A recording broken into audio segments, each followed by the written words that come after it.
unplug it as we approach round 3, a significant round for the St Kilda Football Club. We often spend a lot of time as a supporter base reflecting on history and what the club means and the good days and unfortunately the mountain of bad days that have been along the way. But it also gives you a chance to kind of define what it means to barrack for St Kilda, a club that's 150 years old. You're talking 4, 5, 6 generations in a lot of respects, going back to 1873, older than so many sporting clubs around the world. And we are built differently at St Kilda, and we'll talk a little bit about that as this program goes along. We share the same dreams as supporters of every other club in the competition. We want the same things. We chase the same things, but we are conditioned differently. We're built on a level of resilience and character that, through no fault of their own, other clubs and supporter bases just simply can't replicate.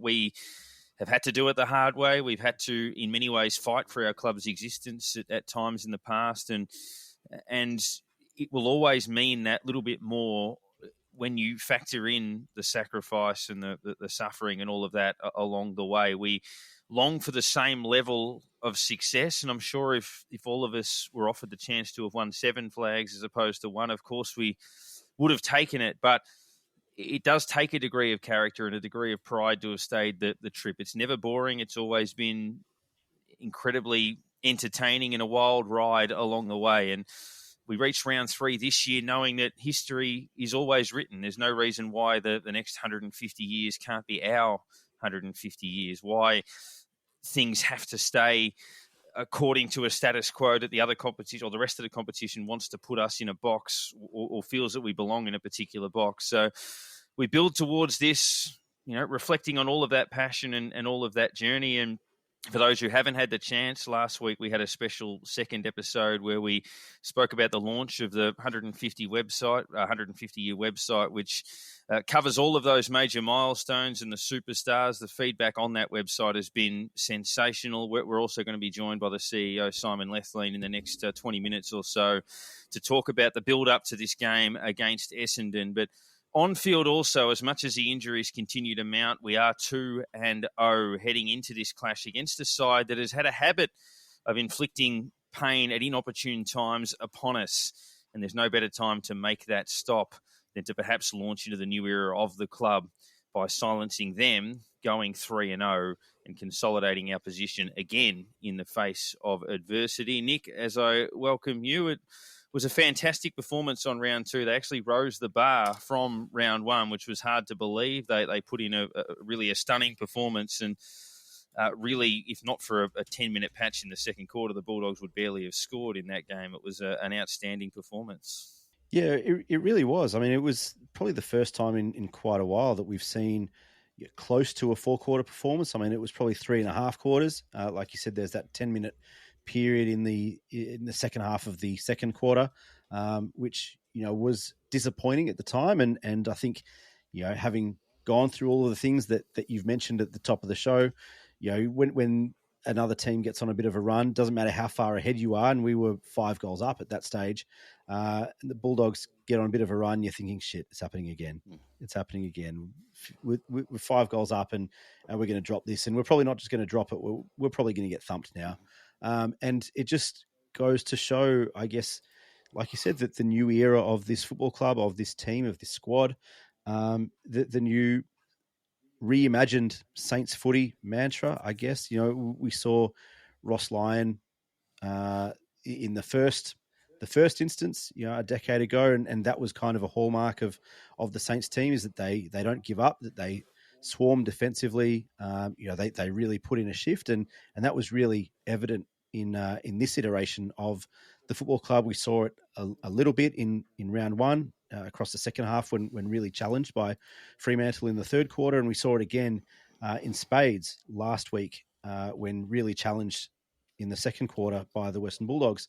And for this young team, with all the injuries and all the players missing, to be able to come out in the second half and really demolish what is, what has been spoken about as a really solid finals contender, was very, very promising. And the young kids are a huge part of that. We'll talk about Filippo, Caminiti, Mitch Owens, and those guys. But outside of those things that you've mentioned, it's a really exciting time to be a Saints fan again. It is, and it's amazing how that game, H, was kind of like what it is like to be a St Kilda supporter. Like, we were up and about, we were playing superbly early, we didn't put them away, we missed a couple of chances, then they had a 10-minute burst of momentum where they effectively erased our entire lead, and halftime siren sounds, they kick a goal after the bell, you're a bit flat thinking, oh, geez, they're scoring a bit quicker than we are. That if they get their tail up, they're more likely to score. You're thinking, well, that's the end of that. It sucks the wind out of the sails. But then about 10 minutes later, you're probably thinking, oh, we needed half time. There's still been plenty of positives. Even if we get rolled, we'll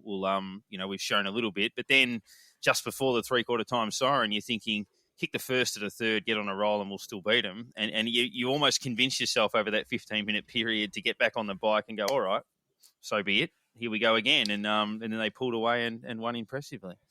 Yeah, basically, we look at that game and we've probably lost 7 to 8 minutes of football, and that is it.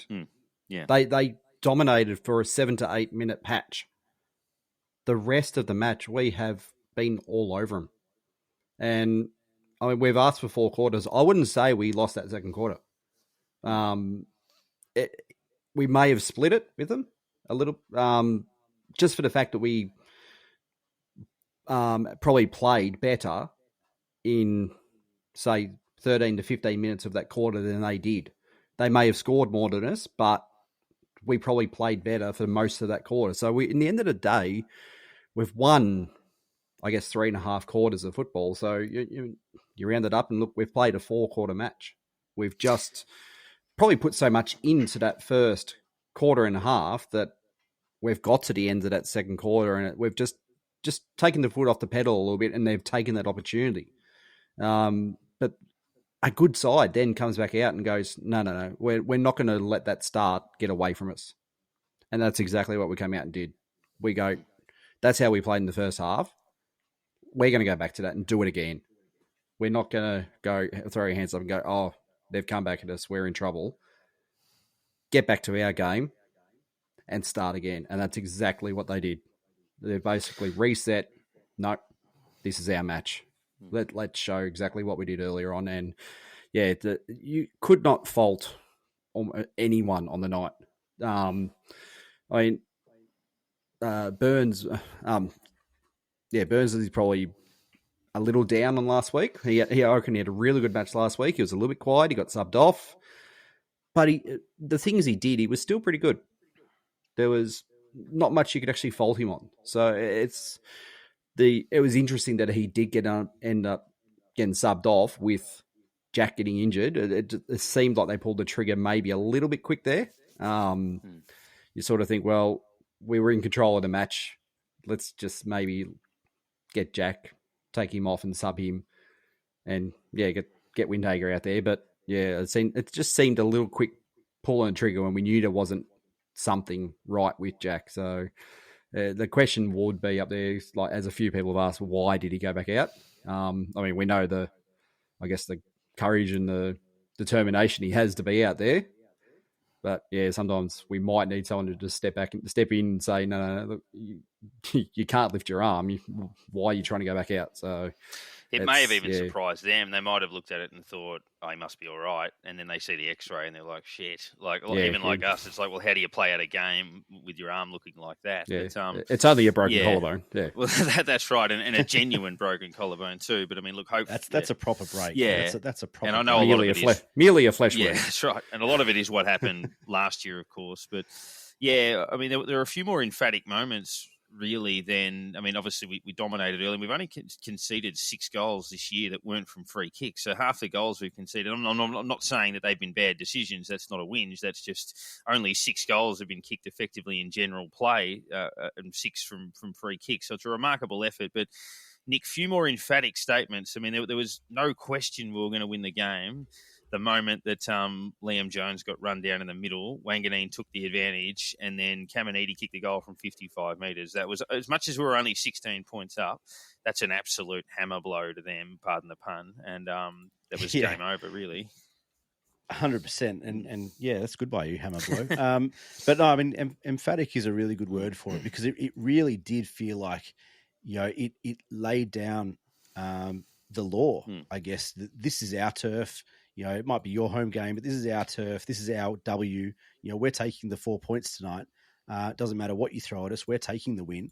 And I think Caminiti is one that, we probably don't hear that much about. We talk about Filippo and Owens and Winhager over the last couple of months.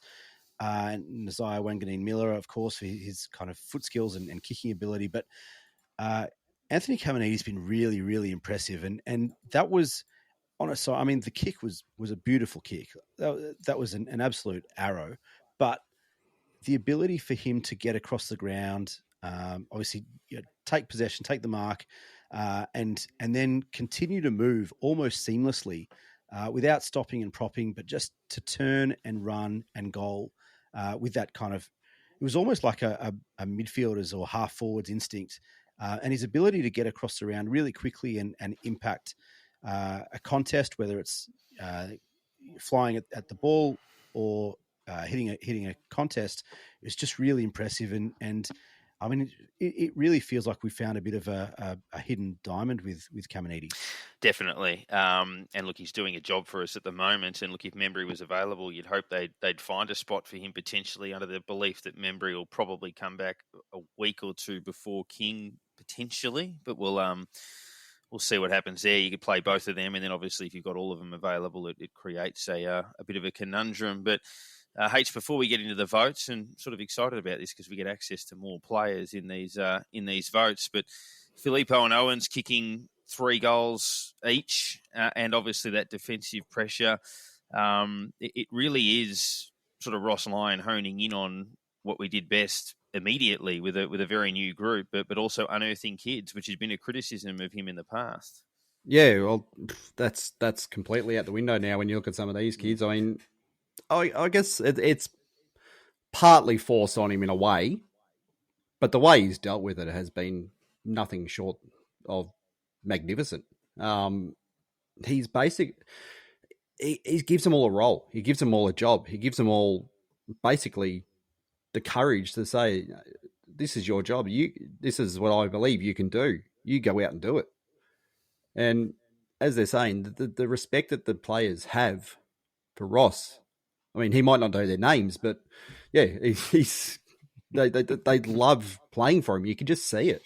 But yeah, the whole thing of trying to pick the team later on when these other players are coming back, that's where they're going to stand up even more and go, keep me in the team. I'm staying here. Don't drop me. And as I've been saying in other weeks, that is the best thing for the team, is players wanting that position.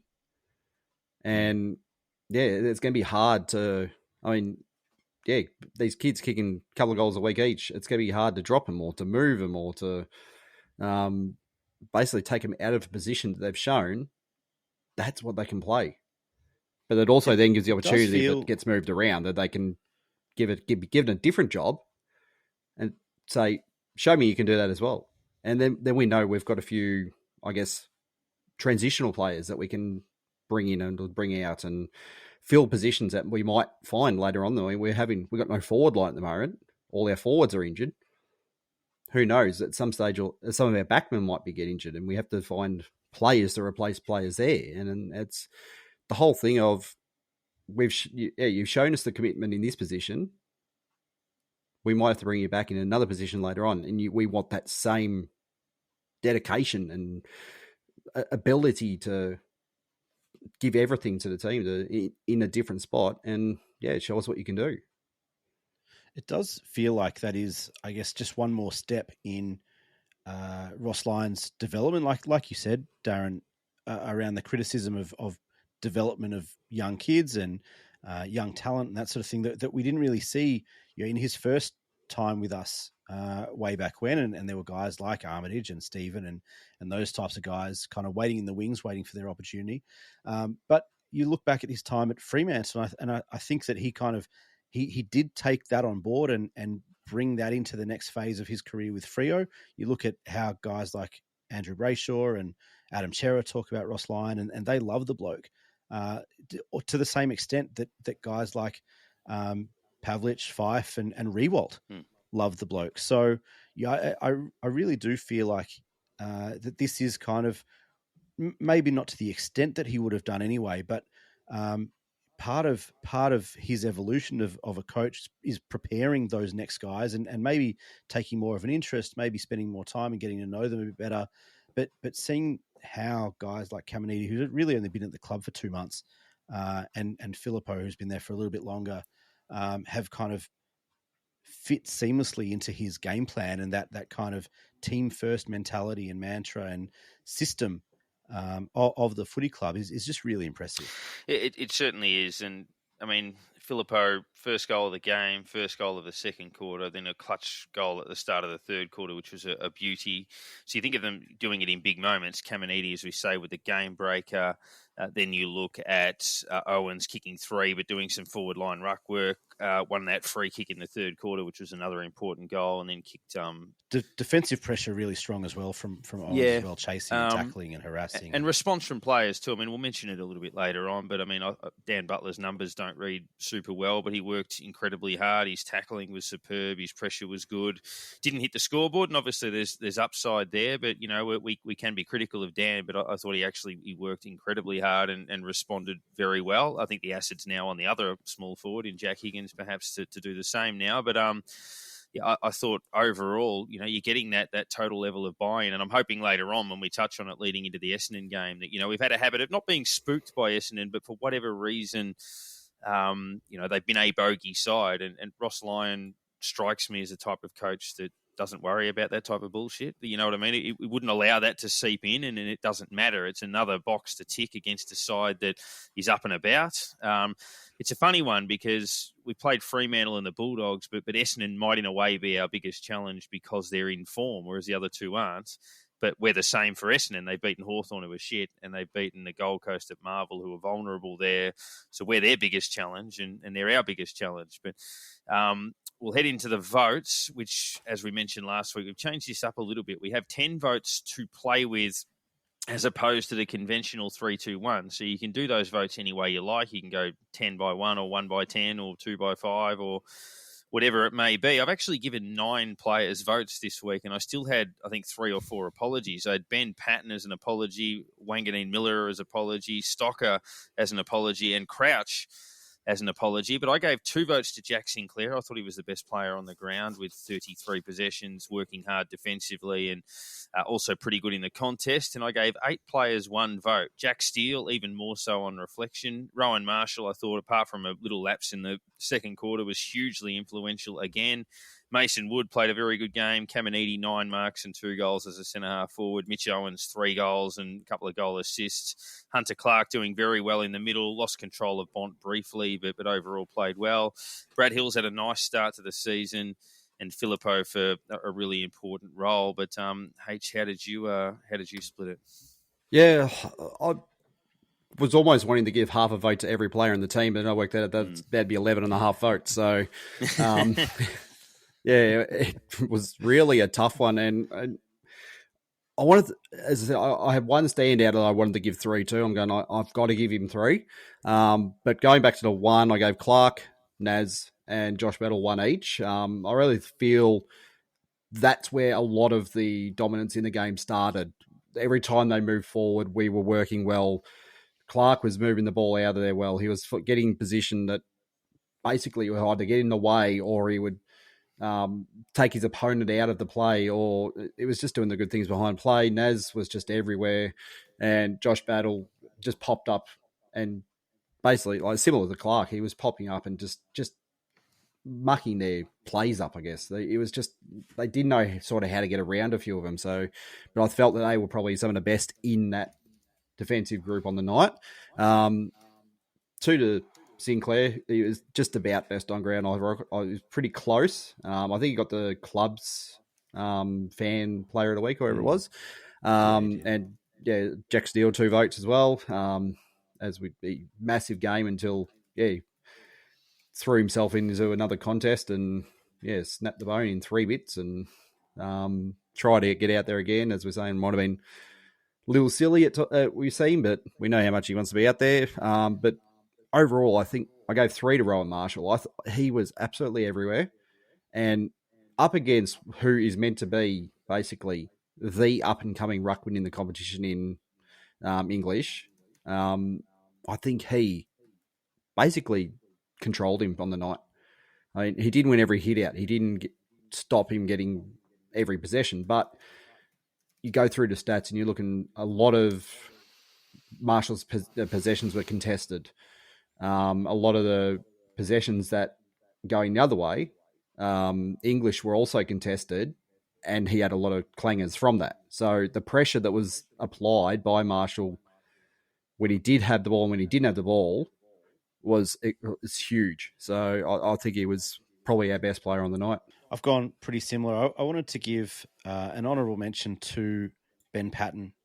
I wanted to give an honourable mention to Zane Cordy, who I think has really taken some of the pressure off Rowan Marshall and allowed him to be enormous around the ground, in that he kind of throws himself around in the forward line. He doesn't get a stack of the ball, but when he does, he makes it count. It's the second week in a row. He's kicked some really big-time goals for us. And Hunter Clark, like you said, I thought was really good for most of the game, but that kind of 15-minute period where Bont got a hold of him, I think he had 9 touches at 100% in that second quarter. Probably just swayed me off Clark getting a vote, but I gave 1 to Anthony Caminiti, to Mateus Filippo, Mitch Owens, and Mason Wood. And I gave 2 votes to Rowan Marshall for all those reasons that we've talked about. 2 votes to Jack Sinclair for just being an absolute star, and 2 votes to Jack Steele, who I thought was really, I thought he was good in round 1. I thought he was really impactful in round 2, even after the injury, but specifically before, and his ability to kind of mark and kick a long goal really helped as well. We're going to miss him, and again, kind of, we're going to see who's the next man up to take his place over the next month or so. But really promising signs that I think in both weeks so far it's been hard, even though we've been expanding the votes to 10 votes, that it's still really tough to kind of fit everybody in. Yeah, there was 3 I mentioned. Yeah, 3 I didn't even get to mention. Yeah. Yeah, well, we had actually between the 3 of us, we've given votes to 11 players. There's still probably a few that probably could have got more. Yeah, and some as well. A couple who were pretty stiff. We might mention a bit later in the Jason Blakes, but the Jack Steele Award, Rowan Marshall leading at the moment on 10 votes, Mason Wood on 9, Sinclair, the reigning champ, on 8, Wilkie 7, Crouch 6, Steele 5, and then a host of players on 2 and 1. But we've had a lot of players poll votes, but Big Romar in the ruck is leading the charge at the moment. We are thrilled to be joined by our next guest on the podcast. It is the 150th week that the club has started the season very well, and we're joined by the CEO, Simon Lethlean. Look, Ross would understate where we're at right now. It's obviously been a great start to the season. He's, I guess, talked himself about it being a season of exploration as to where we're at. He's really process-driven, not results. Kel can talk about the impact of the playing group. You've seen how fit they are, how hard they run, how hard they work. I think as Saints fans, all you want to see is a committed group turn up each week and deliver their best, which they've been doing. 2 finalists the first 2 rounds. We've counted ourselves well. So, look, he's intense, he's well prepared, he's organised and he's demanding, and really suits our guys right now. Well, the countdown is on to the 150. It's been a terrific start, probably against expectations for the Saints when you look at the mounting injury list. But we are set for a celebration against Essendon at the MCG this Saturday night. A few numbers that jump off the page. So the highest home and away crowd that St Kilda has played in front of, 81,386 against Collingwood in 2010. St Kilda's highest home crowd was 72,500 also against Collingwood in 1978. And St Kilda's biggest home crowd at the MCG was 67,000 against Collingwood in 1990. Simon, as we welcome you in, how are we looking? How's your expectation around us potentially breaking a couple of those records? Yeah, well, firstly, thanks for having me on. We're right in the hunt to get there, I reckon. I think the forecast from the AFL and ourselves is floating around the 60,000, but that's sort of based on current ticket sales and historical data. It doesn't sort of give you that sort of halo effect of what the 150th might bring. There'll be a large portion of Essendon fans in amongst that, which is great. We'll take their money as well. There couldn't have been a better lead in than both teams being undefeated and probably playing pretty good brand of footy. Weather looks good, and we've got a big pre-game show as well, which hopefully might just tip us over the 67,000, which would be, for a number of reasons, be great for the club. One, it'd be great to be able to celebrate, a landmark occasion. If you think, 150 years is an unbelievable, historical achievement. Really, there's not many, EPL clubs or NFL clubs or anything that are anywhere near the sort of age of some of our unbelievable clubs here in Australia. So it's fantastic to celebrate it, but also, we want to move away from any perception that we're a small club and want to start being in the conversation with the big Victorian clubs and being able to host and play in, 70,000 crowd games and get the match returns that come with it, but also the experience for our players in front of those big crowds. So if we can get towards 65, 70, it would be a huge night for the club.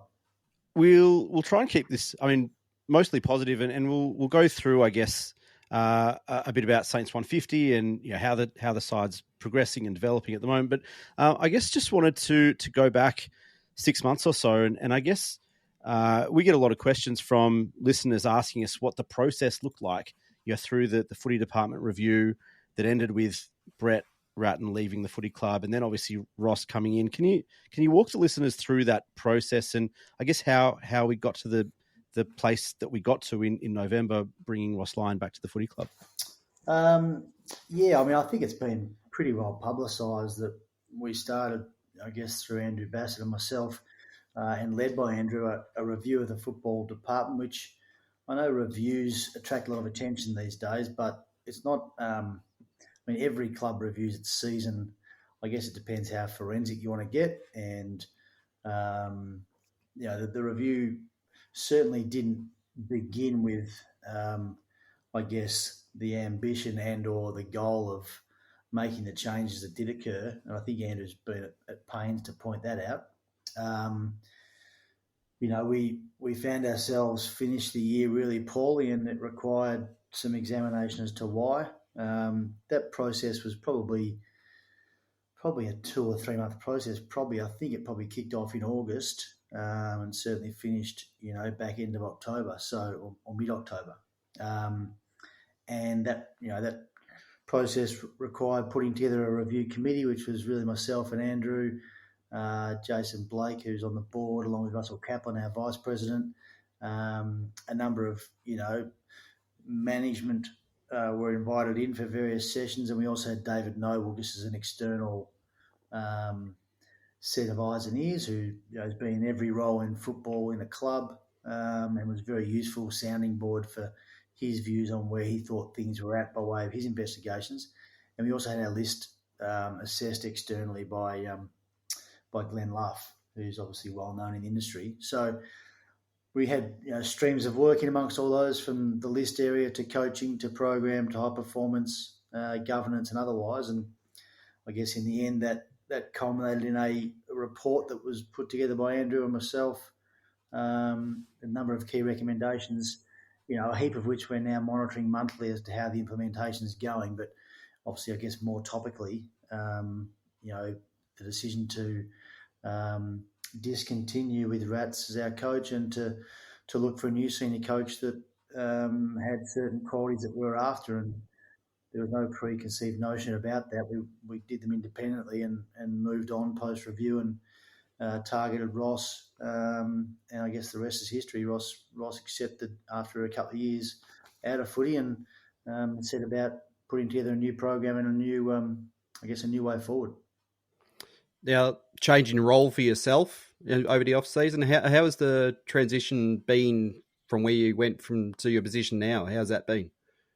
I've been working pretty closely with Matt on non-football areas of our business, so there was nothing. It wasn't a rude awakening to be across other parts of the club, and I've got a background in before the Saints, I suppose, in 4 different areas of the AFL, from game development to legal to broadcasting and football operations. So I've got more than just a football background. So I was excited by the chance to come back into, not just football related operations. And, to be fair, the first couple of months were pretty difficult, and I was still pretty close to football, and it was, a number of subsequent changes that occurred to the program following Brett's departure, and really helping bed down new people, new program, new expectations was pretty full on, and I looked forward to my Christmas break, which was good. But I've come back pretty energised, and working closely with obviously the commercial part of our business, our facilities now, the Danny Frawley Centre and Seaford, as well as our pretty fancy new Moorabbin RCA Park facilities. And just getting closer to working with the board and all sorts of stuff. But I'm not surprised by how the role is on the day-to-day front, but it's certainly a change and one I'm really enjoying.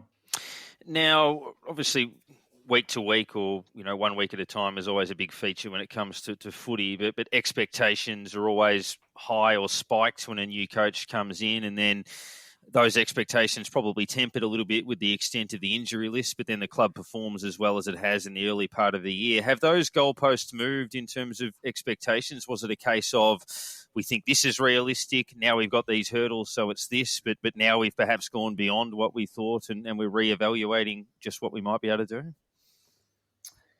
Look, I mean, you never fail to be staggered by the reaction and the analysis that occurs in football 2 weeks in, for some clubs to be already written off, or for some clubs to be rocketing to the top, or whatever it might be. I mean, 2 weeks in is far too early for anything. What I would say is that our expectation, led by Ross, was that the intent was for our fans to know what they were going to get from our team when they turned up each week. And I think you've hopefully seen the beginnings of that by way of 100% effort, clarity of role, understanding of the game plan, and,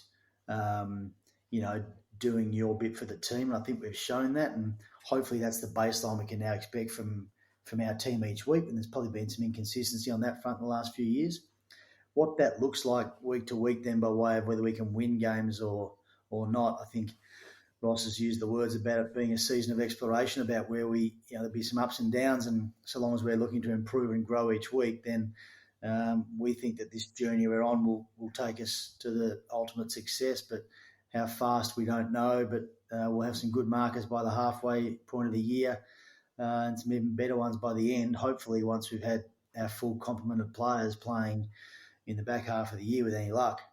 But what it's enabled, I think, is some excitement for our fans and for our club to see, young players like Matthias Philippou, Caminiti, Owens, Windhager, even Stocker, and others get an opportunity when perhaps if we were full strength at round one, they wouldn't have. So we've found some players, they've brought some energy, and it's going to mean that when we've got a full book, there'll be some serious selection integrity around who's performed, who's playing their role, and who's giving the effort that requires and demands selection. So, we've found a lot, Darren, but I don't think we quite know at round two just yet where we're going to end up. But there's some beauty in that too. But as I said, as long as our fans can rock up each week going, well, I think I know what we're going to get from these guys, whether that gets us the win, you can leave happy that they've given everything, and that's, I guess, all you can ask.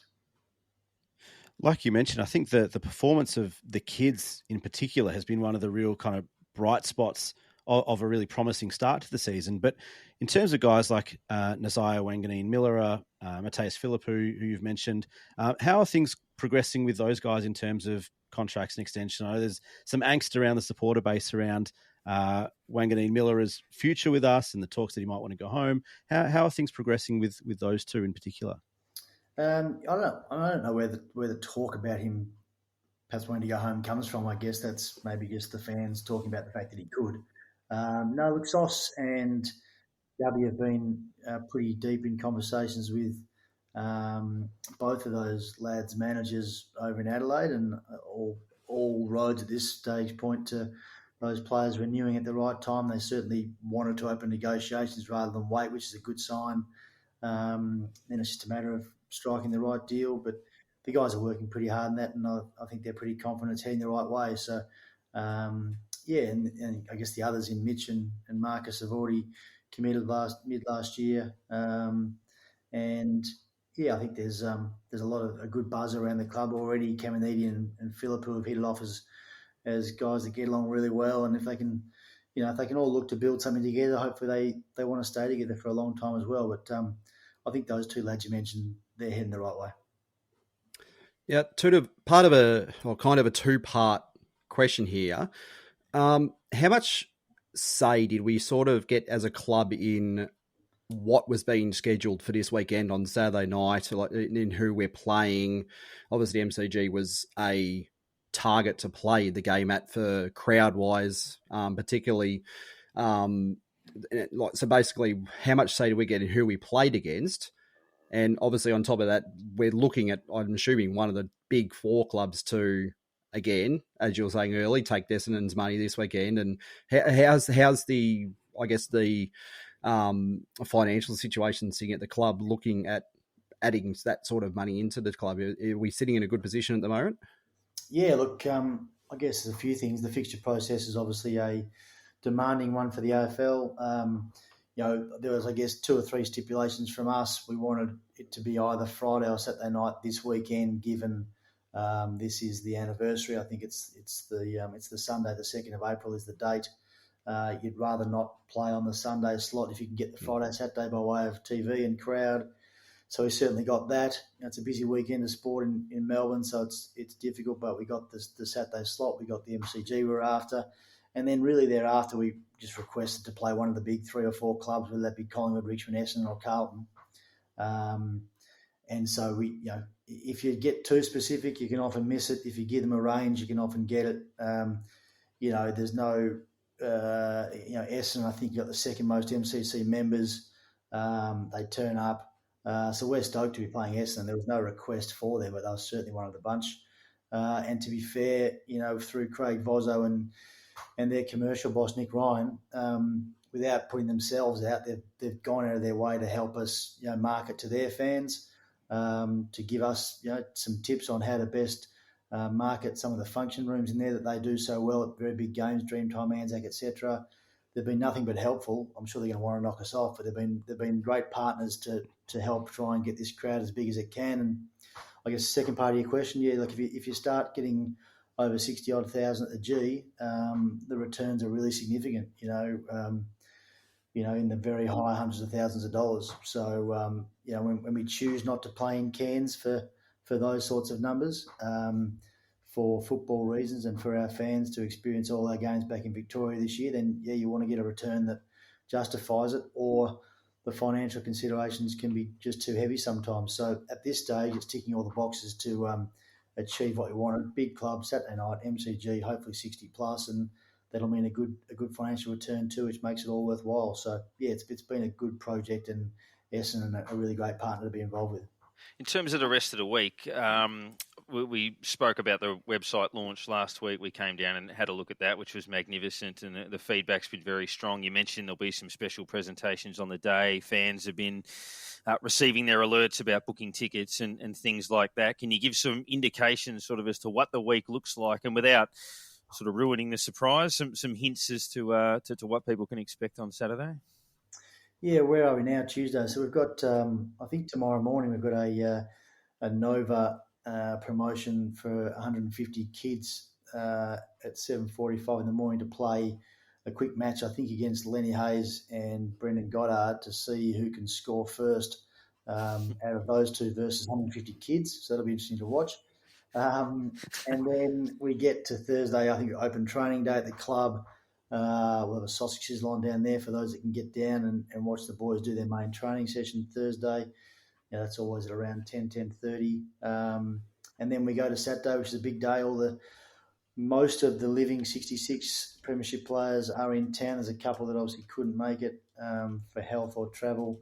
They're all meeting up on Friday night and staying together. Some accommodation was sorted out for them. So they'll be bussing into the game. We've got a major function at the Olympic Room, which, really, I think, fits about 600 people. We've got about 610 at the moment, which is going to be nice and busy in there for a 150th and Hall of Fame function, at 4:30 for 2 hours before the game, where we'll recognise the 66 team, a few other really important people for the club, and also there'll be 2 new Hall of Fame inductees, and potentially an elevation to to legend as well for a current Hall of Famer. And that'll be done in front of a bunch of really significant St Kilda people, some significant government and AFL officials, and we'll do a great job with that function. There's some other functions in the MCG for our past players and others, and then from about 6:30 onwards there'll be an on-field presentation, culminating in some musical acts around the St Kilda, songs that are important to the Saints, some fireworks, and then we'll jump into the game and hopefully start well against the Bombers. So it's a pretty big day. There's some pretty important people that will be appearing on field from our past, present and future to celebrate, a huge achievement for the club. So lots happening and hopefully 4 points at the end of it. Yeah, I was going to say, so hopefully, well, it might seem like we'll be adding BJ and Lenny to the injury list after that tomorrow morning. So, yeah, it's a hammy or a calf or something, I'm sure. We'll see how we go. I think it's Thursday morning, actually, not tomorrow, but anyway, it's one of the days. I think it's Thursday. Yeah, hopefully they get through. Outside of obviously Ross, there's been a fair bit of change amongst the footy department over the last few months as well. Jeff Walsh came in and then Jeff Walsh went out. David Rath has left to take on another pretty cool gig for him. David Misson's come back. What does it mean, I guess, to the footy club to have guys like Robert Harvey, Lenny Hayes, Brendan Goddard, Ross Lyon, who have been really integral figures in the history of this football club this week leading into this game? But also, I guess, how's the structure of the footy department lining up at the moment? Yeah, look, they're all very significant people in our history. Obviously, Lenny had committed to the club in about August before we'd sort of determined that there'd be any further change. Harves was a very quick appointment from Ross, given their close relationship. BJ's back working in development with Damien Carroll, who's probably the best in the business in that regard, and I'm sure BJ's learning a lot. So to have those guys, plus Misso, who's been at the Saints before, and Ross, yeah, they certainly bring with them some great history and connection. I guess they haven't been sort of cobbled together just because they're past players that know each other. In Ross's words, each of them, were standard bearers and cultural drivers for the programs in which they were in. And that has been really obvious since they've got there, the influence they're having just on the program, its expectations, and the connection of the playing group. Some really good people have moved on. James Gallagher's heading home with his family to Adelaide. Dave Rath's got a really great, exciting job with the Wallabies, which we're really pleased for him. And Walshy, unfortunately, made a pretty good start, helped bed down, a new program for the first 3 months, but some health issues outside of his control meant that he just couldn't remain in his job, despite people trying to think there was something more to it than that. Walshy's still in touch and catches up with Misso regularly about his role, and obviously I'm in touch with him too, so he's still of use by way of his experience. But yeah, lots of change, but lots of good people have come in and some really good people have gone that have made some big impact too. But it does feel like the program's in a good space. Simon, last one from me, but there's been obviously a fair bit of attention on racial discrimination in the last week or so following the Bulldogs game. But what is the club doing, I guess, internally to combat racial discrimination and this sort of stuff, given we've had such important moments in the game's history involving our guys like Nicky Winmar, Robbie Muir and those types of guys? What are we doing internally inside the four walls of the footy club to educate our own players and our own people about this sort of stuff? Yeah, I guess the answer is it's an ongoing journey, and Auntie Katrina, who's now works with us full time, she's brought the language of a Yawa to our club, which is from her language a journey. I think football clubs now, and in particular playing groups, are very fortunate to be very well educated in this space. Auntie is employed not just to be a welfare manager for our Indigenous boys, but also to provide cultural education to our playing group and our whole club. We had a smoking ceremony on the Thursday before our first game to cleanse and get rid of the bad spirits. Hopefully that the 22 bad spirits are gone and we're all cleansed and ready to go for 23, and it seems to have worked okay thus far. But as part of that, Auntie explains why it is, and the elders that she has come and perform those ceremonies explain the reasons and the significance of the lands in which we're on. we had an education session about a month ago conducted with the AFL for all our staff and players about the reason for the Voice to Parliament referendum that's coming up, so to make sure everyone's educated about what that is about so that they can make a decision, yes or no, but with the fact base from those that understand this space better than a lot of us. We made sure our players were briefed about the situation that occurred on the weekend, which is obviously out of our control when it comes to crowds. I think our people are better educated than that. That behaviour, I guess the only sort of words you can use are disgraceful and abhorrent and inappropriate and not to be put up with anymore. And hopefully we've been pretty clear in the media that if we find out who this person was, which we're working with the AFL on, that they're not welcome at St Kilda games until they're educated as to the effect that these sorts of comments can have on not just the people they're directed at, but the people around them.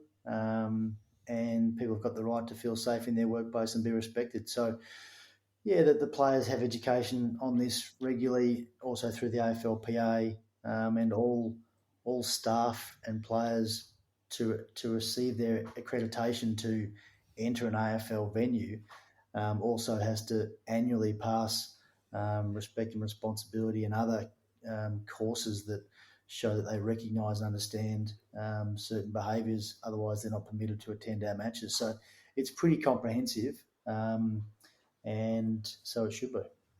Final one from me before Aaron finishes on a bit of the 150 history passion. But obviously, we've been incredibly admirable in the face of injuries, and it's one soldier down, one soldier up. And I think, the football world paying credit and respect for that. But obviously it is still a shadow that lingers over with that injury list. The coaching staff would be immensely frustrated by that. Do we put it down to bad luck, or is the club looking into other aspects of it around the fact that some of these injuries have either, I guess, extended or perhaps taking a little bit longer, like obviously Max King, still 5 to 8 weeks away. Tim Membry was obviously hopeful for round one, but you'd be looking at another 4 to 5. Obviously, Zach Jones indefinite, Dan McKenzie indefinite. Is the club sort of looking at that? I mean, most of the injuries themselves are impact injuries, which are pure bad luck, but with some of the recoveries maybe lingering a bit more than the club would have expected? Yeah, I think you've summarised it pretty well. There's obviously there's a bit of luck required, when Jack Steele breaks his collarbone, or when Jack Bartel finally gets a chance, gets a cut in his knee, gets infected and he misses a week. There's some just rotten luck in some stuff. There's certainly a change in the volume of our program, and with that always comes a slight risk of stress injuries, and you've seen a couple there in Jack Hayes through his foot, the two young fellas that have come in, McLennan and Houghton, just being able to cope with the loads. And so we're obviously reviewing, how some of the younger players come into the program. There's certainly been some disappointments for the likes of McKenzie and Caulfield, who just haven't been able to get themselves going post injuries last year. And we're certainly reviewing our rehab program, and the amount of time the high performance teams spend on ticking off each player's program and monitoring their loads and all the sort of jargon you hear out there. It certainly is intense and thorough. But you do need an ounce of luck, but the preparation is certainly there, and we've certainly refined a few processes, from Christmas to now to try and address some more individualised needs. But there's been a solid dose of some, just some impact injuries like Billings, and just some bad luck along the way too. But hopefully we get some soldiers back fresh. The Membry one's been annoying because he's got this knee issue that's going to be there. It's just a degenerative knee, but to try and clean up a little bit was designed to get him going quicker, but it's taking a bit longer than perhaps expected. And we've got to, I guess, respect the fact that we need these players for the now and for the future, and you can't wheel them out there if they're not ready to go. So it's been impressive though to find some players to fill the roles, and hopefully it goes to show that if you understand the game plan, the role, and the expectations, that the next soldier up can perform pretty well. You'd obviously love King and Membry jumping at it compared to not, but to answer your question, we're certainly looking at it very thoroughly to find if there's places to improve, we will. Now, we're going to be throwing the same question at basically everyone we have on this year for the 150th. I'll probably put it to you a little bit, I guess, differently because you haven't always been followed the club, been as involved with the club, that sort of thing. So basically we're wanting to find out from everyone what is a moment or something that basically says to you, St Kilda Football Club. What is something that just stands out and explains that is the St Kilda Football Club? What is it to you? Look, you're right. I wasn't a Saints fan until about January the 8th, 2018. So it's a bit different for me. I mean, I guess I have great exposure now to all things St Kilda, whether it's, having a beer at the Sereno pub and Saints fans coming up and talking about the club and showing their passion.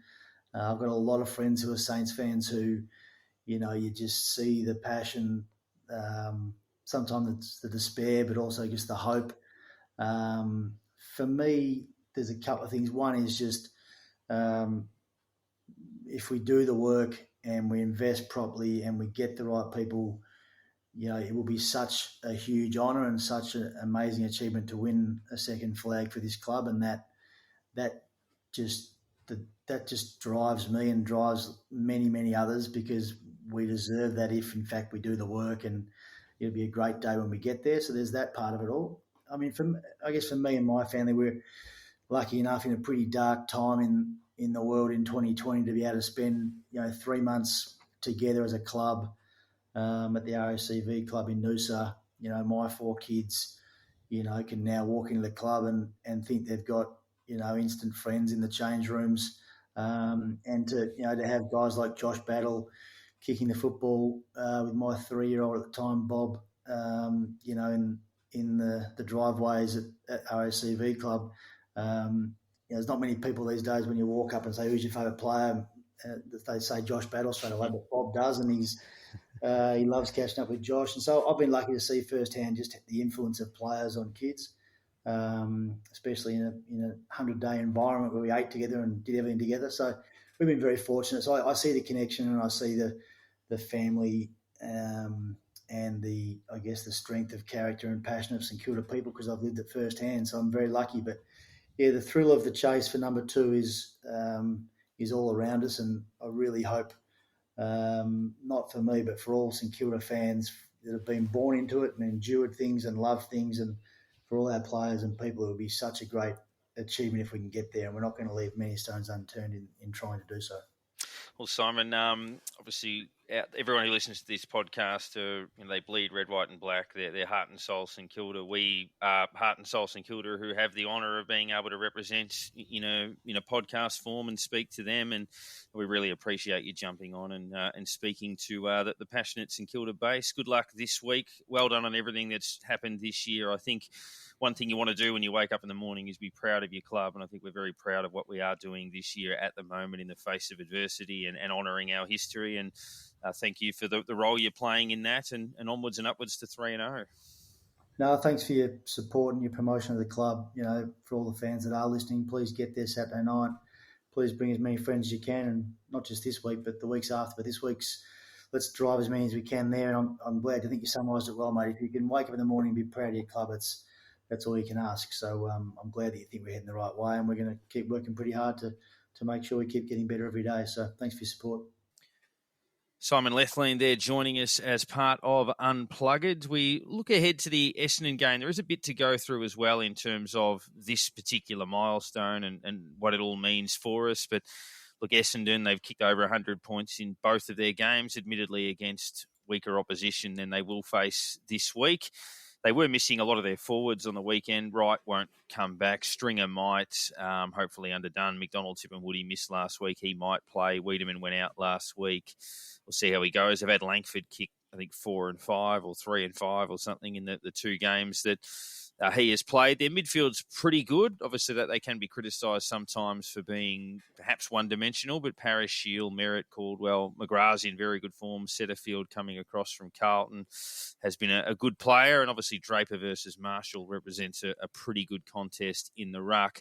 No doubt they are an improved side, this Essendon lineup. I mean, we are down to our bare bones if you look at the twos, obviously Sandy lost by nearly 100 to a pretty good Southport team, but they only had 4 or 5 St Kilda players. Max Heath on the road back, Sharman, Connolly, and 1 or 2 others. But look, Windhager you would think would move from sub into the Jack Steele role, and then whether the sub is somebody like a Leo Connolly or whether Bytel's fit and he takes that role. Looks like Webster's still a week or 2 off. So, it probably Bytel or they find someone else to slot in.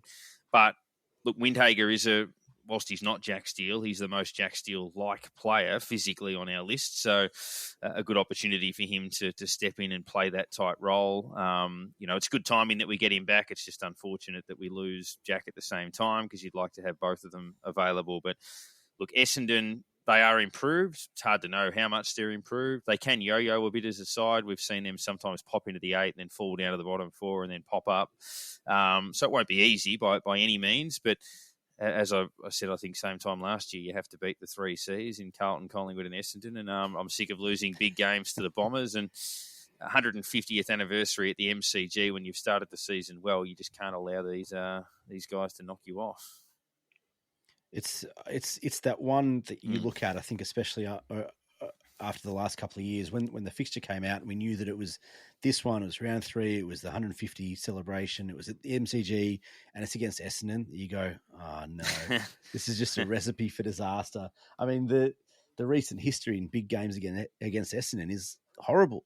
It's horrible, but you get the feeling that this is a different mentality. It's a different St Kilda team. And, like we've been saying for weeks, it doesn't necessarily mean that you're going to win, but I feel like we're going to be more competitive. I feel like there isn't that horrible feeling in the pit of your stomach that you're going to get done by 80 points by this Essendon team after the last couple of weeks, although that would be so St Kilda.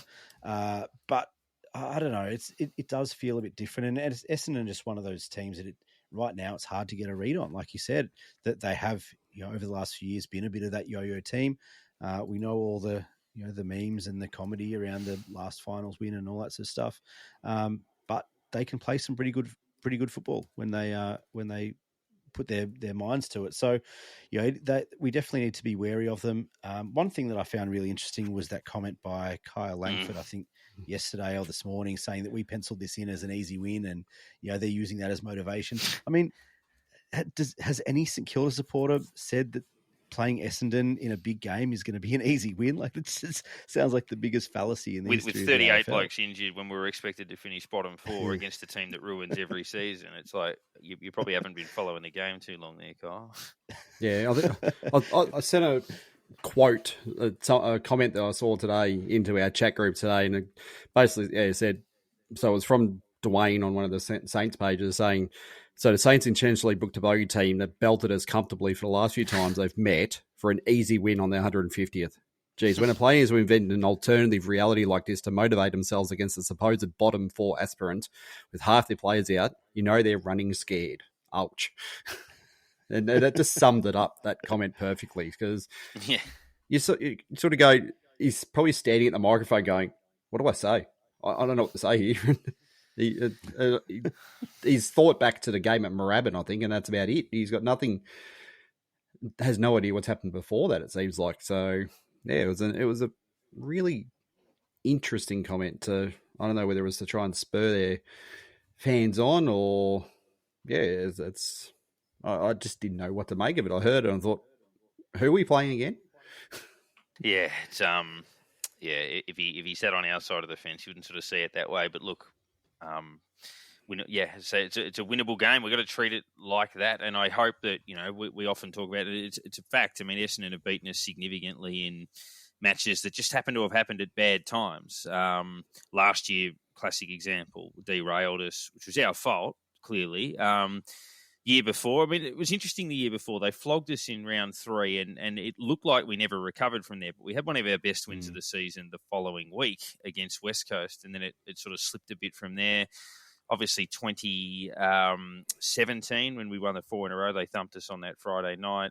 98. That was after that, that massive, the Richmond win. Massive win against Richmond. 98, they kind of ruined us a bit. There were a few, obviously, along the way that so they broke the winning streak in 2009, which, I mean, we should have won the flag anyway, but not ideal. We rarely play them at the G. We haven't played them at the MCG since 2006.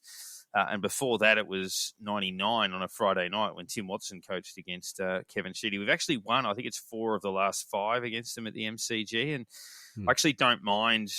I know we play Marvel pretty well, but I don't mind getting them out at the G. It's a little bit different. And, hopefully it's windy. That's exactly. That's what they were complaining about last time, I think. So exactly. Yeah. And look, we're a side that's pretty tough and competitive. So getting out in the elements, I think, is going to help us a little bit. So, yeah, it's also, I think, one of the things that Ross was looking forward to. I mean, if you think back to his kind of reintroduction press conference, talking about the running power and Brad Hill and Mason Wood and Jack Sinclair and these types of guys, like, it's kind of set up for a running game at the MCG, big wings and lots of space. And we know that in previous years, Brad Hill's had his best games as a St Kilda player at the MCG. So I'm really looking forward to this one. I like you, I'm glad that we get them at the G. I think we play some pretty good footy at the G. And I think that we need to play more games there. So, this is going to be a really good test for us again in, another step in this development of this team. Yeah, and look, 3-0 would be phenomenal based on where we've been. I mean, I spoke last week about wanting to be 3-3. Obviously, if you can be 3-0, it's a tremendous start, obviously, with players to come back. You've set yourself up. And look, and there's some tough teams coming up as well in the next month as well. Exactly. So, I mean, Collingwood we've got in a couple of weeks. Exactly. Gold Coast at Marvel next week is winnable. You don't want to get too far ahead of yourself in that space. But yeah, look, I mean, I've made no secret of the fact that it's a game that I always want to win the most, not just because it's 150th, but being Essendon and any chance you get to win at the MCG in front of what would be north of 60,000 people is a great experience for kids like Filippo and Owens, and to play in front of those crowds for the first time. It's what finals will be like if you eventually are lucky enough to get there. So now that we're not playing finals at the Gabba in front of 20% of a crowd, so it would be a chance to get what that's actually like. If you do get there. So big opportunities. And look, we're pretty sure they'll bring the required level of effort. It's just whether if we can strangle Essendon to the same extent that we have in the last 2 weeks, then, we should be fine. And we've been emphatic in recent times, but look, it won't be easy. You think they're going to fire some shots at us. They're playing with some enthusiasm. You sense it might be a nervous night, but I feel like we're up for the challenge. I know last year we spoke a little bit about trust and going to games, and they might turn their toes up randomly out of nowhere, and it leaves you a bit frustrated. I don't feel we'll do that. Like, it's not to say we'll win every week, and we can always get rolled in this game, but I think we'll bring what we need to bring, and then it's just whether that's enough, really. That's the thing, and you've pretty much hit it spot on, I think, is that Ross Lyon has his teams ready to go week after week, and that's part of the that's part of the mantra of his teams, and the way that Ross Lyon teams play is that they're ready to go. They very rarely get flogged. And I think that'll be no different this week. It doesn't guarantee a win, but he'll have the boys, whoever's out there, ready to go, prepared, and buying into the structure and the game plan. And ultimately, that's all you can ask. Definitely. And yeah, it's a really good opportunity for fans to get along. Before we go through some of our awards, obviously Cal Wilkie will captain the team, which is a good opportunity for him and thoroughly deserves it. I know you've got a question for us, Nick, but I'll throw one your way first to everybody. I guess your favourite St Kilda player of all time, that we know everybody's got, someone they might consider to be the best St Kilda player of all time. I've been lucky enough that I guess my top 4 have all been on this podcast. So Robert Harvey was the constant all through my time growing up, but Jason Heatley was a very early favourite, an amazing shot for goal. He was the first number I actually had on the back of a St Kilda jumper was the 24 in 1997. Ozzie Jones was another one, just a speed machine. We actually named our first dog after Ozzie Jones, which I think I mentioned to him when he was on. And Lenny Hayes in modern times was the one that sort of took that mantle as the heart and soul player. But therefore, that jump out to me, Nick. I guess your ultimate say.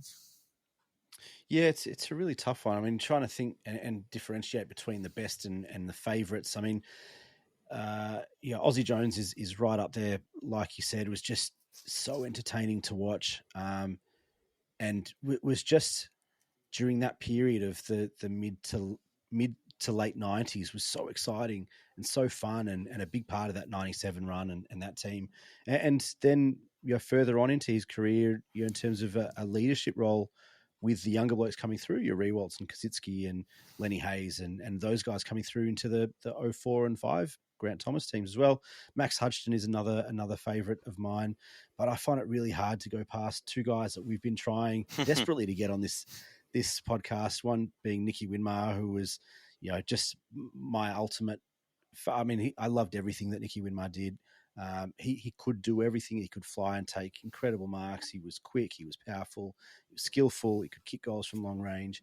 I mean, he just did everything, and tailor-made for modern football, by the way. But I mean, I can't go past Plugger. I mean, he was the most dominating, best footballer I've ever seen in my life. There's a reason that, we spoke last week, Darren, with Chris Neese from the Footy Club, about how the football club is lucky to survive. And Plugger is a humongous reason that the football club still exists, bringing people through the gates at Moorabbin week after week through the 80s. And there's a reason for that. He was just so unbelievable. He was so far and above the best player that I've ever seen that I just can't. No one holds a torch to him. We have had open conversations with both Nicky and Plugger, so those talks are ongoing. There has been dialogue exchanged, so we're working on it. Certainly potential, hopefully down the track, to maybe land them on the show. But H, which way are you looking? Well, I go through the history of the jumpers I had growing up, and basically going to Vic Kick back in the old day. Had the long sleeve with the number 4 on it for Plugger. I had the short sleeve with number 2 on it for Spud. So they were the first two jumpers I had, and sort of grew out of that one and migrated over to the 23 for Stewie. So I was quite a big Stewie fan on the day, Twice, and sort of stuck around with him for a while, and then got a bit older, didn't get too many more jumpers for a couple of years, and then going into, we got the new sort of group coming through. We had the new jumpers coming out. I can't remember what probably the name of the area is, but then threw the number 29 on for Aussie. So I jumped on him reasonably early. Was quite happy with that, and ran into KB one day. Kevin Bartlett wearing it one day, and he said, "What number you got?" And I turned around at 29. He goes, "Best number you could have picked." So KB was pretty happy to see it. But later on, I guess then Lenny's come in, Revolt, BJ, and all the players through that age.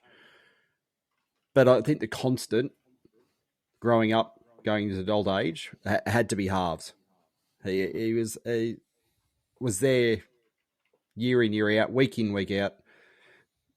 I guess minute in, minute out almost at times. It was so in every match when you watched. It was the one who was there, basically, giving his all every moment of every match. And it just watching him, you couldn't not love the way he played the football. You could not love the way he loved the club, and just the way he went about everything. So he very well filled almost a wall himself in my room growing up. So it was, got plenty of Guernseys and like frames and all that sort of stuff of halves that one day will again fill an entire wall when I get the space to do it.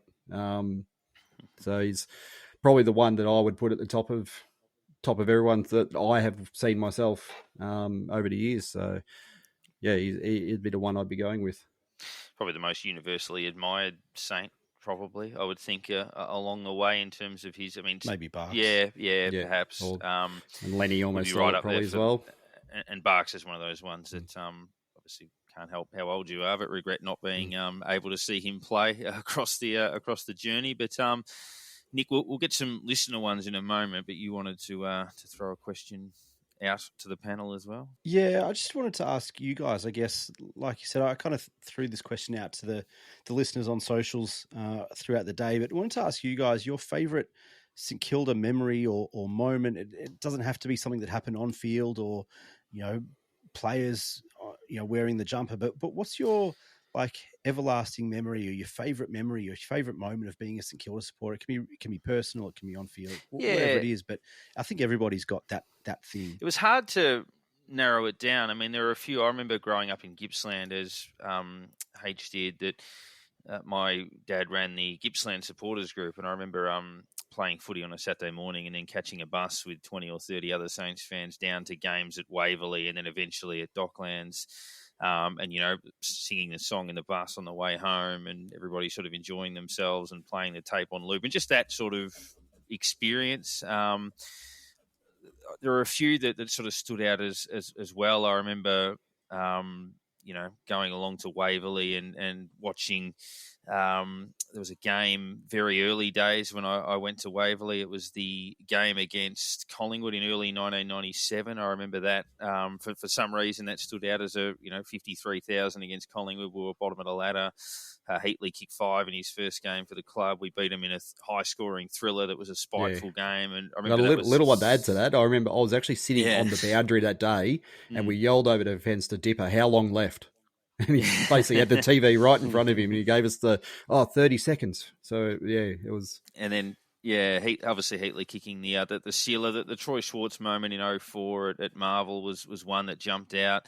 I did tell a story about the start of the 97 grand final on the podcast last week, about the 150th celebration. That's on there. I won't necessarily repeat it, but you can go back and have a listen to that one to talk about the website. But another moment, I guess, with my dad was the 2010 grand final.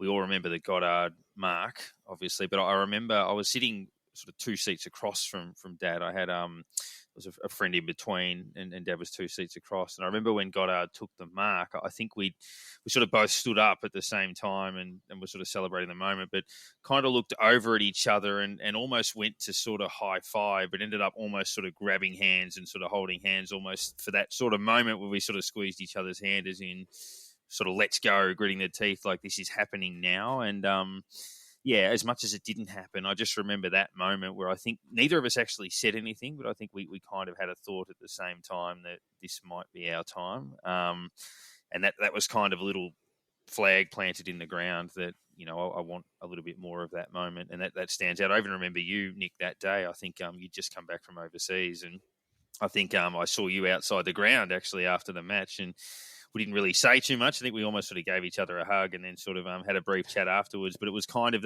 almost that realisation a little bit there that everybody knew what everybody was thinking, sort of thing. Yeah, it was such a weird moment, wasn't it? Such a weird moment. I remember sitting in the tunnel at Richmond Station after the game, just kind of going, "What the hell just happened?" It was just a weird feeling. But H, what about you? I've been there for a few interesting moments, like the 96 night grand final. Again in 96, the lights going out. As we've just seen that happen this week again, as it brings back the memories and all the replays coming up about it and that sort of things. Just takes you back again. The prelims, I guess the low times when we turn up not thinking we're going to be any sort of chance and pulling a win out of sort of nowhere. You sort of think back to a few games ago and like, how did we win that game?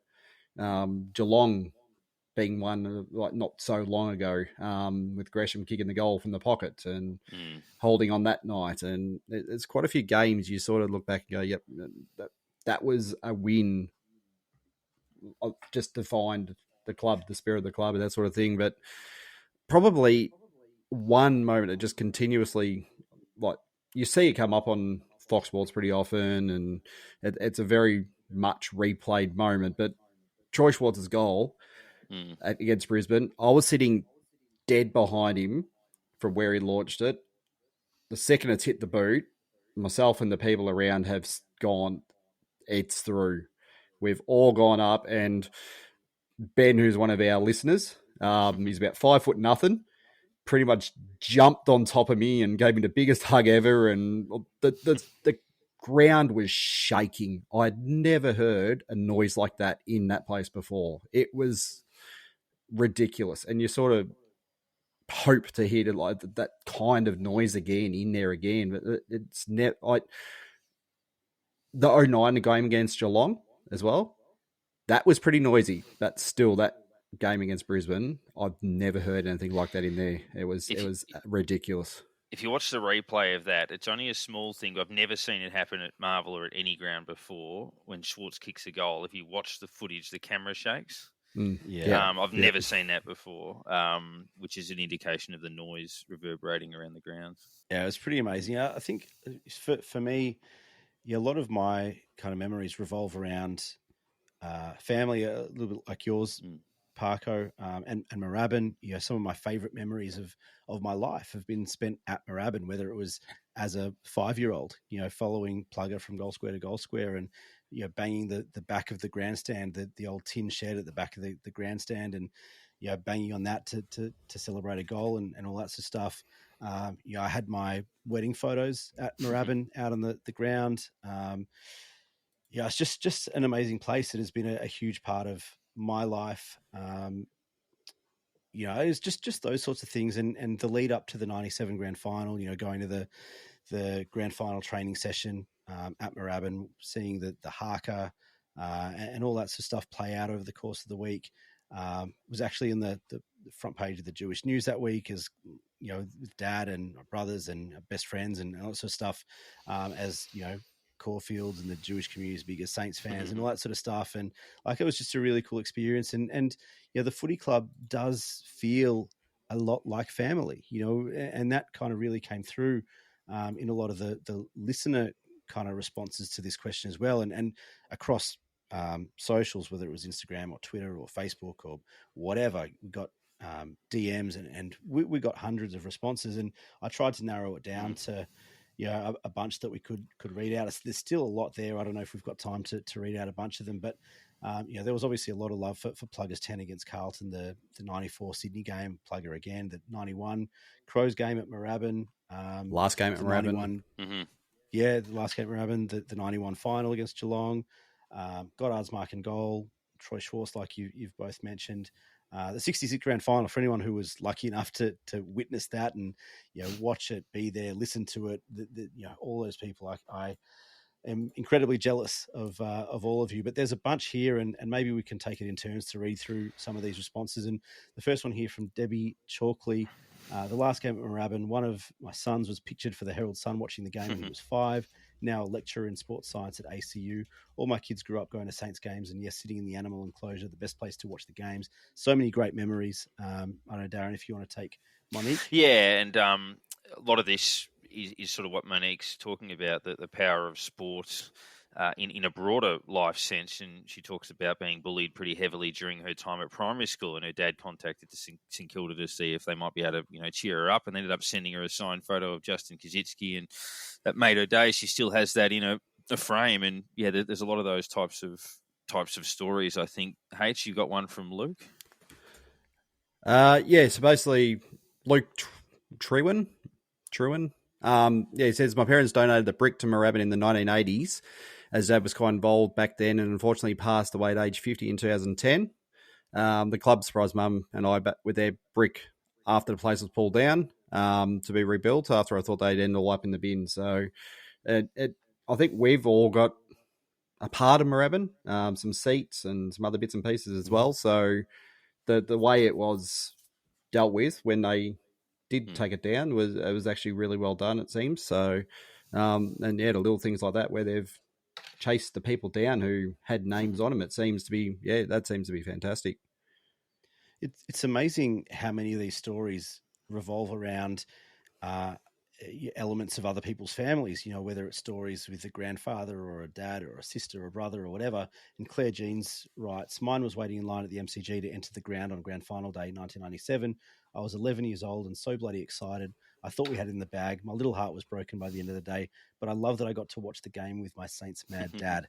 And it just goes to it's another kind of family connection. Interesting surname you got there, Claire, as well.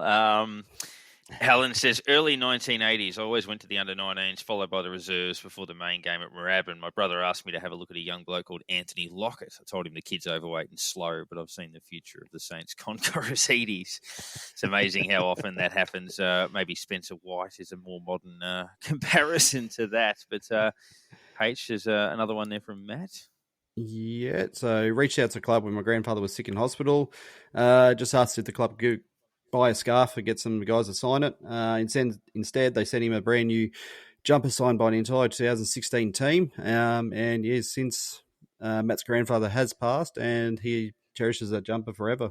Another one from Dylan here. Won a handball competition at Kmart Burwood when I was 10. The prize was Robert Harvey had 30 seconds to run around the AFL section there and grab as much merch for me as he could. He took it so seriously, grabbed so much merch, and was so friendly towards me. Love him. I'm not surprised, to be honest. That would be the case. I don't think that he does anything by halves. What the halves could get in 30 seconds, you sort of go, well, probably lucky they can get Laser Vidovic or someone, because he would have got the high stuff, but wouldn't have got too much probably.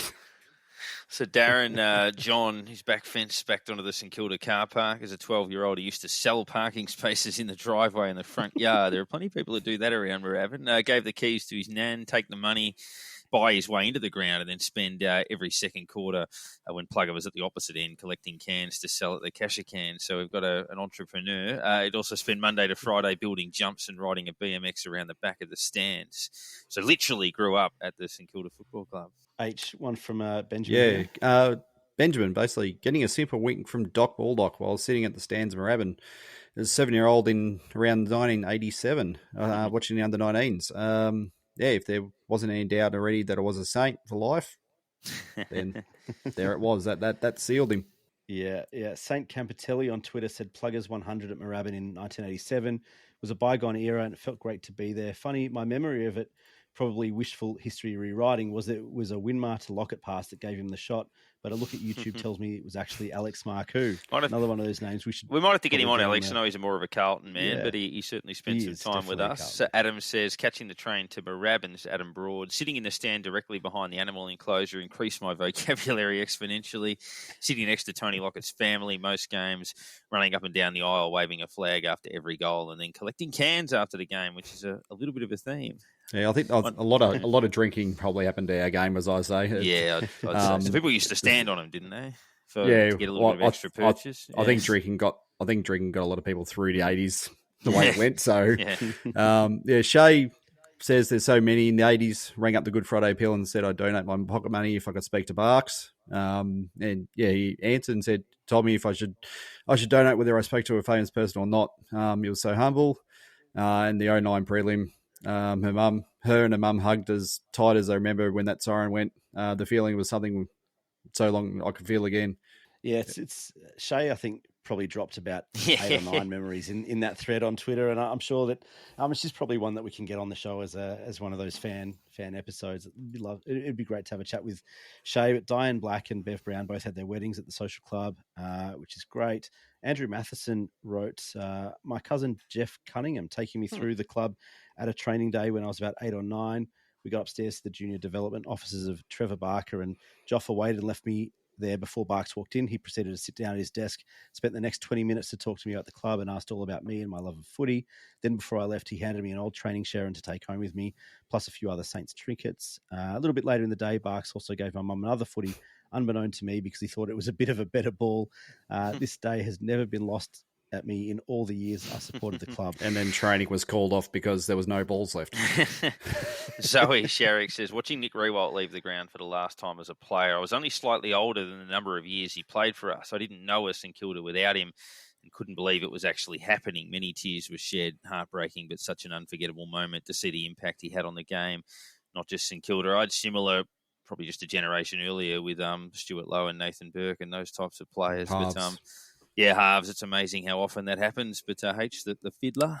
Yeah, the fiddler. This is an older one. Going back a bit further than the other ones we've had so far. One of the favourite memories was going to the Saints training before the 71 grand final. Kev O'Neill was doing laps around the oval with a few other players and heard him say, "I can't wait to end of this season." To the other players, I think he was just fed up with the training. Like I said, we got a bunch of these, and there are a whole lot that we can't read out on the show. But one to finish up was from Craig Wilson on Facebook, and he said, "My message is sent from Mount Gambier. Whilst growing up in Penola, I fell in love with the St Kilda Football Club after Alan Killigrew conducted a football clinic at Penola Area School. I must admit, I initially fell in love with the Guernsey. When St Kilda made the grand final in 1966, my uncle Sid and Auntie Grace, who did not follow the Saints, drove me to Melbourne from Penola to watch the game. My uncle had 2 tickets to the game, and when we arrived, having left in the early hours of Saturday morning to drive the 450 kilometres, he hunted down a scalper to get another ticket. The arrangement was that if he wasn't successful, then my auntie would wait in the car until the game finished. He did buy another ticket and wouldn't tell me what he paid for it. I watched the game in awe of the atmosphere, as it was my first attendance at a VFL game and over 100,000 people attended. I had just broken my ankle in 2 places whilst playing football, and my leg was in plaster, so I hobbled in and was so blessed to see the Saints defeat Collingwood by 1 point to record their first and only premiership. I can honestly say that it is the greatest sporting spectacle I've witnessed in my life to date. I have not and will never support any other team other than St Kilda, despite all the difficult times." Yeah, that's a ripper, and I think my granddad was at 66, which is he's obviously very lucky to still have him around, so I can talk to him about that. But yeah, and one other special mention, someone mentioned Nicky Winmar meeting them when they were a child at the top of the race, and then actually taking him down the rooms to meet Plugger and everybody. And we had a young boy in our Gippsland supporters group who was had cancer in the mid-90s and unfortunately passed away. He was very young. It was a horrible story, but his family contacted the club. He was a massive Saints fan and loved Nicky. Nicky Winmar was his favourite player by a mile. And same thing, they invited him down, and Nicky met him at the car and actually, chaperoned him for the whole day pre-game, and held his hand walking out onto the ground, and went off the ground with him as well afterwards. Spent the day with him around playing the game as well. So there's been a lot of nominations for Nicky doing that type of thing, and I think it's important to mention that. That was a really significant thing to do for a young kid going through something horrible. We'll finish with, obviously, we've shared some of our memories, and there's plenty of those on Twitter as well. But our awards, the Jason Blake Award, we feel like everybody's doing that at the moment, given they're all punching above their weight. Yeah, just the young kids as a group this week. I think they've all stepped up. We know that who's going to get all the credentials and stuff because he's a high draft pick and that. But Caminiti, Owens, all them, just as a group, they're going to get a lot of plaudits in time to come. At the moment, obviously, they're still coming on the scene. We saw the two of them on Channel 7 after the game Saturday night. As the commentator said to them, look, we've never met you. We don't know who you are. Tell us about yourselves. So at the moment, they're in that sort of category, but from what we're seeing, they're not going to be there that long. So it's just they're just going to keep building, and they'll soon be leaders of the club, and they'll start getting the plaudits that it seems like they're going to deserve. Nick? Jason Blake, it's a really tough one, but I went with Ben Patton. I thought he was very, very good last week. I think he does a lot of little things that you probably don't expect. You probably don't notice as much. Especially when he kind of started out as that small defender, the back pocket, lockdown type defender.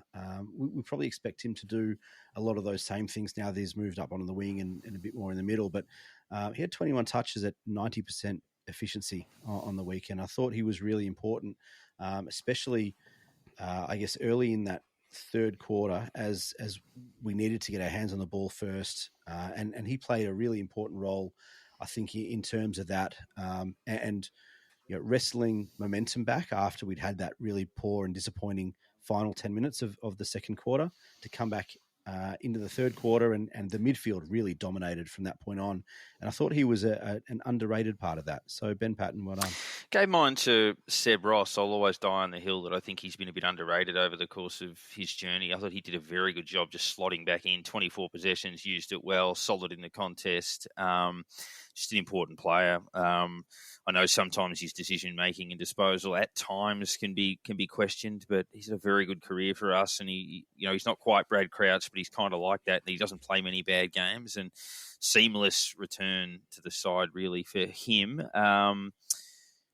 The Shannon Knoll Awards for this week. Probably hard because, most guys played well, but have you found one amongst it? Yeah, you probably stole my thunder early on tonight. Last week I did give it Dan Butler, and as you mentioned, his pressure on the game and on the ball and the chase down tackle that led to the goal, and he really lifted this week. And then you mentioned that the other small forward might be the one in the gun now, and he probably does need to get back up there because you sort of saw a bit more of Dan Butler on the weekend and not as much as Higgins. He did go missing a little bit, so let's give him the rocket this week. He's back at the MCG where he played a fair bit of football for Richmond. He knows the ground. He's picked a ridiculous goal there, and let's hope we might see a little bit of the magic he can produce, and he can pick it up this week. Nick? Really, really tough one. Not so much that he's been bad, but I think under the circumstances with Jack Steele coming out of the team for a period of time, that this is a real opportunity for Hunter Clark to step up and really take the midfield by the scruff of the neck. We know he's got the talent. It's just a matter of actually getting it done and executing. He got a fair bit of the ball against the Bulldogs, but led the team in clangers. A few kind of disciplinary things that I think he can wipe out of his game, and he'll want to get better. But yeah, there's a real opportunity here for Hunter Clark to make this midfield spot that we've been begging for him over the last couple of years to take. This opportunity is now, and there's a spot open. He could make this spot his for the next decade if he kind of pulls his finger out and has a good month. Then Hunter Clark could be anything for us. And mine's similar in that he hasn't done a lot wrong. In fact, he's been unavailable. Every time he's played for the club, he's been good. But it's just more for the opportunity, and that's Marcus Windhager. He's obviously been injured, had a very good pre-season, but he's the closest physical specimen we have really to Jack Steele within that side. And as much as everybody, as you say, Clark, Crouch, Ross, Gresham, etc., have to step up, Marcus Windhager has that opportunity to be Jack Steele for the next month and slot in and play that role. So it's not that he needs to lift, it's just that he has a big opportunity in front of him to really cement that spot through the side. Does anybody have that St Kilda nomination? Probably the only one I can think of is that we were riding. Yeah, exactly. We were riding high. We had a great night Saturday night. Then you wake up Sunday morning to the obligatory bad news, I guess. Yeah, that's about it. Especially with the magnitude of the game coming up, the 150-year celebration, big game at the G, and it's your captain. After everything and all the injuries, and was it 14, 15 players on the injury list, and then it's your captain that goes down. It's a blow, and it's just very St Kilda. Kind of feel like you're only allowed to feel good for not even 24 hours. There's always something that has to bring you back down a peg in this game. But yeah, we'll battle on. As we said, we head to Essendon at the MCG, a very winnable game against a team that has been a pain in the arse, but hopefully a pain in the arse no more. This will be my last podcast for a few weeks. I'm about to step away as I'm about to be a dad, so I'll be out of action for a few weeks, and there'll be some rotating hosts. And boys, I'll leave it in your hands with the likes of Phil and various others. And I look forward to being back on the show when we're 7-0.